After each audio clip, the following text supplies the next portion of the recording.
Les longues minutes passées à chercher une information, celles que l'on ne trouve jamais, les rendez-vous oubliés ou rappelés en dernière minute, les tâches qui se prolongent jusque tard dans la nuit parce qu'on a oublié leur existence ou qu'on a minimisé le temps qu'il fallait y consacrer. Ça vous dit quelque chose? Et les to-do list qui n'en finissent jamais? Et les post-it qui font office de nouvelles décorations de votre cuisine ou de votre bureau? Les mains et les bras bardés de tatouages éphémères pour ne rien oublier? Si vous vous retrouvez quelque peu dans cette description, cette vidéo est pour vous. Je vous donne des outils concrets pour mieux vous organiser et gérer l'information.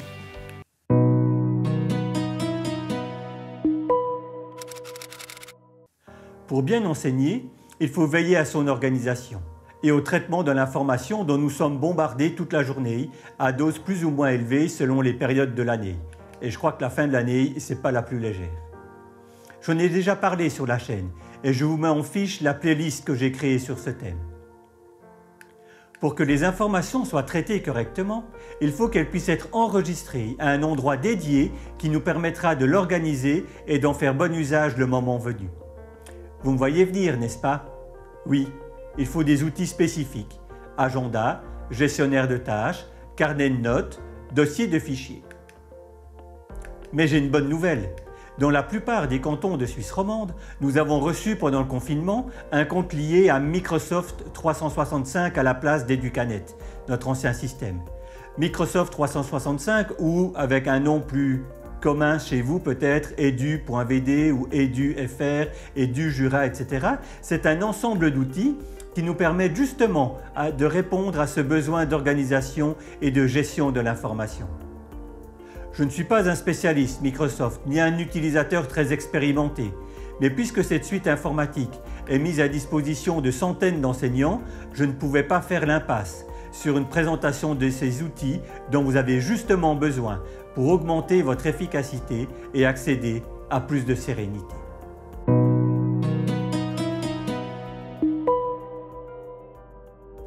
Pour commencer, voyons le schéma de traitement d'information avant de regarder les outils que Microsoft nous propose pour nous aider dans ce travail-là. Premièrement, vous avez une boîte de réception. Alors la boîte de réception, ce n'est pas forcément la boîte de réception de vos mails, parce que les informations vont arriver par plein de canaux différents. Ça peut être l'agenda de vos élèves dans lequel un parent a écrit par exemple une demande de congé pour un rendez-vous chez le médecin. Ça peut être votre Teams où vos collègues ont posé une question ou ont proposé une activité. Ça peut être aussi des circulaires que vous recevez en papier ou des informations que vous allez peut-être recevoir sur le SharePoint. Donc ici, quand je parle de boîte de réception, c'est vraiment cette espèce de grande boîte imaginaire qui est la porte d'entrée de toutes les informations qu'on reçoit. Alors qu'est-ce qui va se passer avec ces informations? Premièrement, il va falloir les trier. Il y a des informations qu'on reçoit mais qui ne nous concernent pas. Ce n'est pas pour nous, c'est envoyé de manière générique, un peu comme ces mails qui arrivent dans les spams, ou tout simplement peut-être une erreur d'adressage ou un adressage trop général. J'enseigne en 5-6 et le message est envoyé à tous les enseignants, mais en fait il ne concerne que les 1-2 ou les 3-4 ou les 7-8 ou à un autre niveau. Donc le tri est très rapide, ça ne me concerne pas, je le mets à la poubelle et c'est fini. Ensuite, il va y avoir tous les messages qui me concernent et pour lesquels je vais devoir agir, c'est-à-dire que ça requiert une action de ma part. Par exemple, je reçois une information, cette information j'en aurai besoin, donc je vais la garder soit dans un carnet de notes, soit c'est un fichier, par exemple un fichier PDF, et je vais l'enregistrer sur mon disque dur. Une autre action, c'est qu'on me demande de faire quelque chose, c'est une tâche. Et à ce moment-là, je vais ajouter cette tâche à ma liste de tâches, à mes projets, aux choses que je dois faire. Si c'est une tâche qui prend que 1 ou 2 minutes, peut-être qu'on peut la faire tout de suite et puis c'est fini. Mais si c'est une tâche qui est trop longue, je ne vais pas la faire quand je gère ma boîte de réception. Ensuite, peut-être que le message que j'ai reçu, en fait, il demande une réponse. C'est simplement une question à laquelle je peux répondre. Donc, je vais envoyer un message en réponse à ce message-là. Et puis une autre possibilité, c'est que ce message propose un rendez-vous, demande un rendez-vous. À ce moment-là, je vais le mettre dans mon calendrier. Ce sont les 4 types d'informations et d'actions qu'on peut effectuer sur une information qu'on reçoit. Et puis ensuite, je ne vais pas laisser tous ces messages dans ma boîte de réception, je vais les ranger. Et donc pour les ranger, soit j'en ai plus besoin et ils passent à la poubelle une fois qu'ils ont été traités, donc que l'action a été effectuée, soit c'est une information qui pourrait encore me servir. Donc je vais la ranger là où je pourrais la retrouver facilement, l'archiver, et si c'est dans les mails, on a une fonction pour archiver les mails, c'est-à-dire que ce ne soit plus dans notre boîte de réception, mais qu'on puisse le retrouver quand même. Donc ici on a le schéma général. On peut choisir d'effectuer ces différentes étapes avec n'importe quel outil, même éventuellement des outils papier, mais le but de cette vidéo c'est de voir comment Microsoft 365 nous permet de faire tout ça. Et donc je vais vous ajouter pour chacune de ces étapes, je vais vous mettre les programmes que Microsoft 365 nous propose. Pour gérer l'information, on peut soit l'écrire dans un carnet OneNote, ou si c'est un fichier, on peut le mettre dans le OneDrive. Si on a une tâche, on va pouvoir utiliser To-Do, qui est en fait le gestionnaire de tâches qui nous est proposé. Pour les mails, on peut aller dans Outlook. Pour les rendez-vous, c'est aussi dans Outlook qu'il y a un calendrier, un gestionnaire pour les rendez-vous. Et puis quand on va archiver tout ça, on peut archiver soit une information dans notre carnet de notes OneNote, soit un fichier dans OneDrive, soit un mail, comme on l'avait dit, dans Outlook. Et de cette manière-là, vous voyez un petit peu plus précisément à quoi vont nous servir les différents programmes, les différents outils que Microsoft 365 nous propose.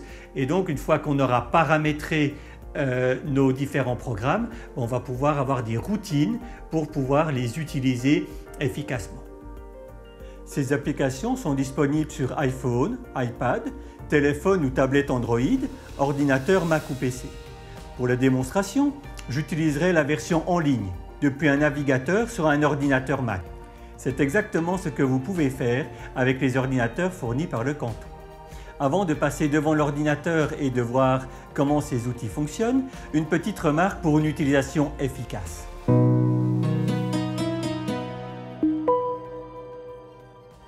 Pour mettre en place un système d'organisation et de gestion de l'information, il faut impérativement passer par 3 étapes, la dernière étant récurrente. Première étape, trouver un outil. Ce sera chose faite puisque je vais vous présenter les outils que vous avez à votre disposition dans Microsoft 365. Ensuite, le configurer. Nous allons voir quelques éléments de base pour que vous puissiez utiliser cet outil de manière pratique. Et puis, Internet regorge de tutoriels concernant ces outils et ils sont bien sûr utilisés bien plus largement que dans l'enseignement en Suisse romande. YouTube est votre meilleur ami. Je vous recommande en particulier les chaînes de Seb Connect et Sébastien Place. Pour ce dernier, sa mission est d'accompagner les enseignants dans leur usage des outils Microsoft en Belgique. Je pense que c'est quelqu'un de bien placé pour nous aider à ce niveau-là. Je mets les liens en description. N'hésitez pas à me dire si vous désirez une vidéo pas à pas pour configurer chacune de ces différentes applications. Et puis, troisièmement, il faut des routines pour l'utiliser régulièrement. Je vous conseille de relever vos informations une fois par jour et d'en faire la révision une fois par semaine, c'est-à-dire de vérifier que rien n'est passé à la trappe, vérifier votre programme de la semaine suivante, les tâches qui sont à faire, etc. Un grand ménage peut être pratique aussi. Je vous propose de le faire chaque fois que vous avez des vacances ou éventuellement à la fin de l'année scolaire.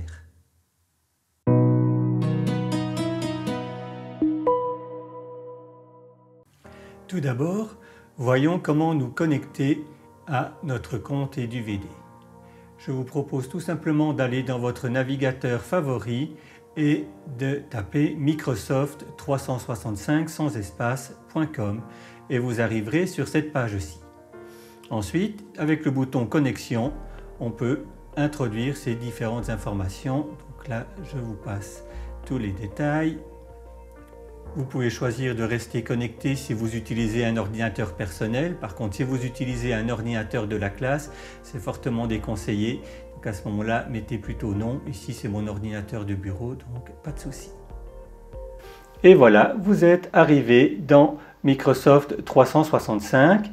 Et vous avez ici sur le côté tout ce qui va nous intéresser aujourd'hui. Alors je ne vous parlerai pas de tout ça, mais tout est à cet endroit-là. Commençons par Outlook.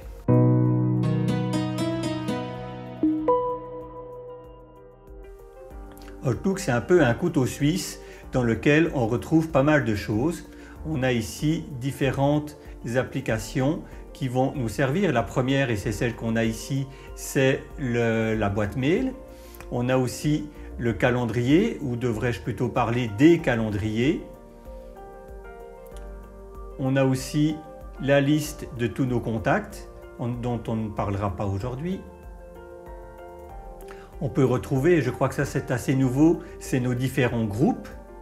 Et puis deux autres applications importantes. La première, c'est la to-do list, dans laquelle on va pouvoir noter tout ce qu'on doit faire et qu'on ne doit pas oublier. Et puis aussi le OneDrive, c'est-à-dire la liste de tous les fichiers qui sont sur notre gestionnaire de fichiers. Et puis j'attire encore votre attention sur cette application-ci, le OneNote. Donc on va chercher sur le petit carré ici qui reprend toutes les autres applications.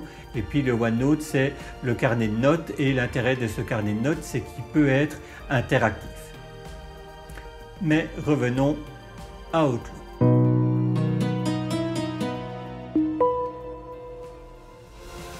L'avantage d'utiliser cette solution directement en ligne dans un navigateur, c'est qu'il n'y a aucun paramétrage à faire.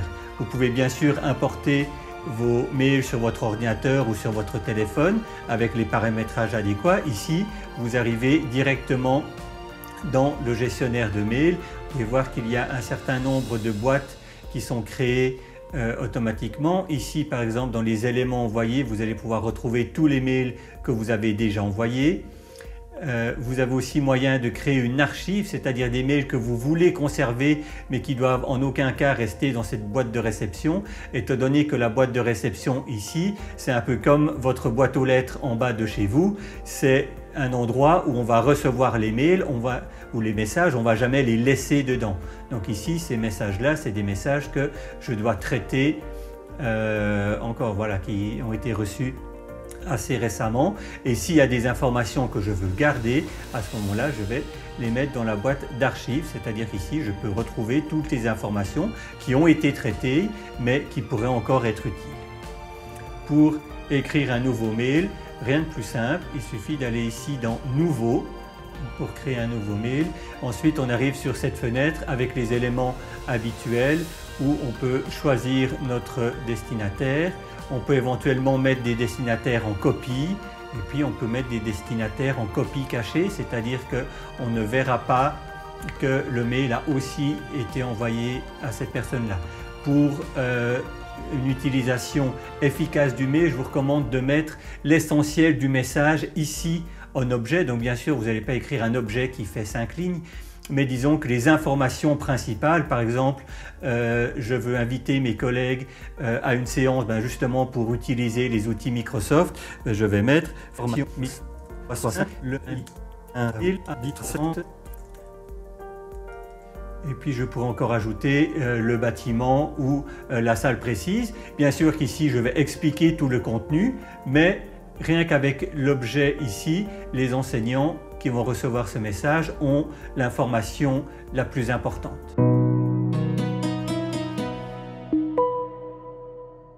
Donc dans ce module calendrier, vous avez différents calendriers. Vous pouvez avoir votre propre calendrier où vous pouvez entrer des informations qui vous concernent vous, et puis vous aurez bien sûr les calendriers ou le calendrier qui concerne votre établissement, et vous avez ainsi toutes les informations nécessaires. Pour ajouter un nouvel événement, il suffit de cliquer ici. Et puis par exemple, je vais mettre comme information justement cette fameuse rencontre. Donc ce sera formation Microsoft 365. Donc admettons que ce soit le lundi 22, l'heure 16h30 pour l'heure de début, et puis l'heure de fin 17h45. Je peux mettre une description ici où je pourrais donner des informations en plus. Par exemple, venez avec votre ordinateur. Je peux simplement mettre enregistrer Donc voilà un exemple pour ajouter. Soyez le plus précis possible. Et si vous avez des sujets spécifiques, par exemple si vous mettez voir l'enseignante d'appui, donc c'est rendez-vous enseignante d'appui, mettez bien en commentaire pourquoi vous voulez la voir. C'est pour parler de Jules, de Juliette, et puis c'est problématique par exemple de lecture, les ponctuations ne sont pas respectées, parce que sinon quand vous allez avoir effectivement votre rendez-vous, en fait vous aurez oublié en tout cas une partie, si pas toutes les choses dont vous vouliez parler. Donc voilà pour le module calendrier.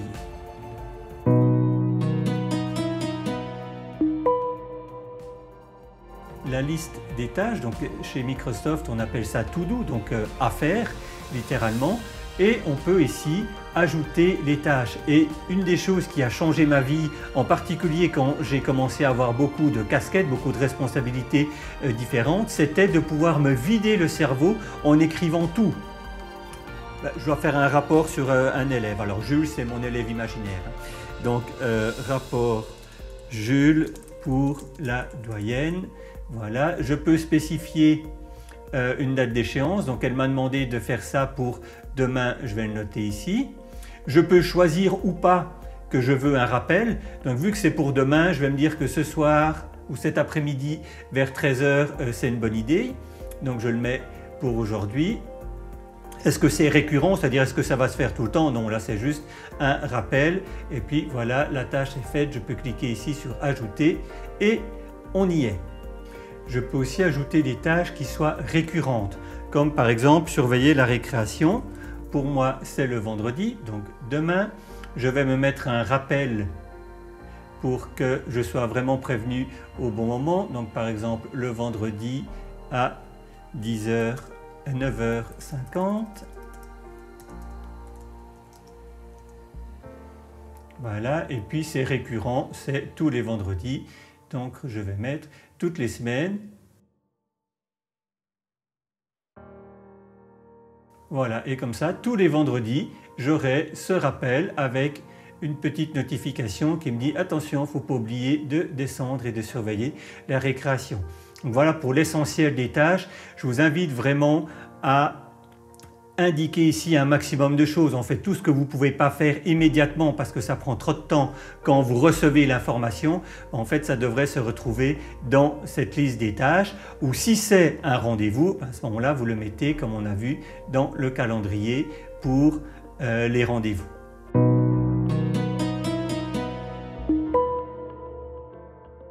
Vous avez sur votre ordinateur l'explorateur sur PC Windows ou le Finder sur Mac, et ici en fait vous pouvez retrouver la même chose, à la différence que ce qui est sur votre ordinateur n'est certainement que sur votre ordinateur. Ici vous allez pouvoir créer des fichiers, créer des dossiers, et à partir de mes fichiers ici, en fait vous avez tout ce qui vous appartient à vous. Et vous pouvez choisir d'ajouter des dossiers, donc créer un dossier. Vous pouvez ajouter d'y mettre un fichier. Et l'énorme avantage que vous avez, c'est que tout ce que vous allez mettre sur votre OneDrive sera disponible partout. Donc sera disponible sur votre téléphone, sur votre tablette, mais aussi sur un ordinateur par exemple de votre classe dans lequel vous entreriez vos identifiants Microsoft 365 ou du VD, du FR et du Jura, etc. Et vous pouvez retrouver partout vos documents. C'est aussi très facile de pouvoir les partager à quelqu'un, à un collègue, puisque tout est déjà en ligne. En fait, il y a juste à donner un accès à ces personnes-là.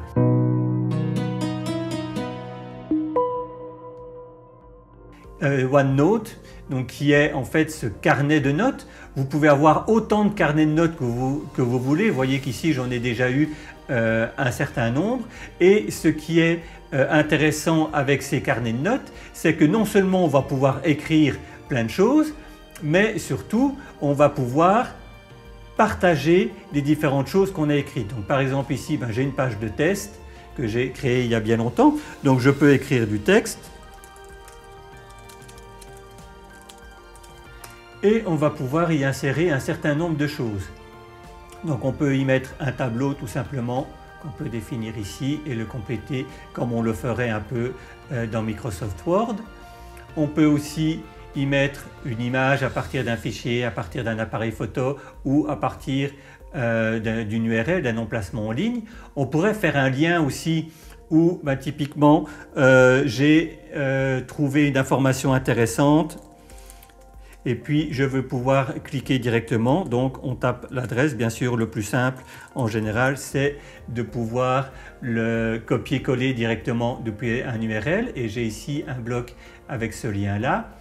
On pourrait aussi y mettre un audio, donc tout simplement on commence à enregistrer et on a le fichier qui arrive là et on a encore toute une série d'outils ici qu'on peut ajouter. Donc c'est vraiment un carnet de notes où on peut faire beaucoup de choses. Et puis si vous avez un dispositif tactile, vous pouvez aussi avec votre pencil, ou ici je vais le faire avec la souris, vous voyez que c'est pas super, mais on a moyen de pouvoir faire des dessins, faire des schémas. Et je ne sais pas comment vous aimez prendre note des différentes formations ou des séances auxquelles vous assistez. Moi j'ai découvert qu'en fait pouvoir dessiner, pouvoir faire des schémas, c'était quelque chose qui m'allait bien. Donc ce serait quelque chose qui serait faisable ici, mais faites-le plutôt sur un iPad ou une tablette avec un stylet. Ce sera beaucoup plus efficace et joli qu'ici avec une souris sur un ordinateur de bureau. Donc voilà pour le quatrième outil important dans Microsoft 365.